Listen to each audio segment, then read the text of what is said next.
রৌমারী উপজেলার টিএনটি পাড়া গ্রামে বীর মুক্তিযোদ্ধা শহীদ আব্দুল আজিজ খন্দকারের স্মরণে এজে Bijoy cup night super 4 cricket tournament 2024-এর প্রথম আসর অনুষ্ঠিত হতে যাচ্ছে। উক্ত অনুষ্ঠানের ট্রফি উন্মোচনের অনুষ্ঠান পর্বে উপস্থিত রয়েছিলেন এলাকার গণ্যমান্য ব্যক্তিবর্গ সহ এলাকার অনেক কৃতি সন্তান। এছাড়াও যে 8টি দল এই টুর্নামেন্টে অংশগ্রহণ করবে সেই দলের অধিনায়কগণ এখানে উপস্থিত ছিলেন।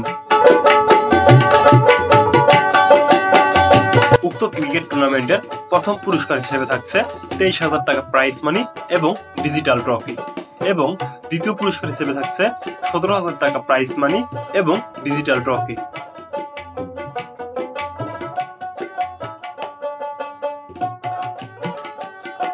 উক্ত ক্রিকেট টুর্নামেন্টটি সুষ্ঠু এবং সুশৃঙ্খলভাবে পরিচালনার জন্য টিএনটি এক্সপ্রেস রৌমারীর সকল সদস্যগণ সর্বদা প্রস্তুত রয়েছে। এছাড়াও উক্ত খেলাটি নিরপেক্ষ আম্পায়ার দ্বারা পরিচালিত করা হবে।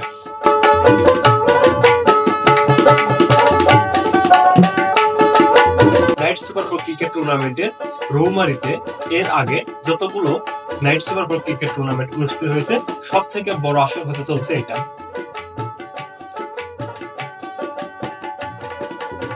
এবং সবশেষে এলাকার গণ্যমান্য ব্যক্তিবর্গ সহ সকল সদস্যগণ সেলফি এবং ফটো সেশনে ব্যস্ত হয়ে পড়ে এবং সবিশেষে আজকের অনুষ্ঠানটি এই পর্যন্তই শেষ করা হয়।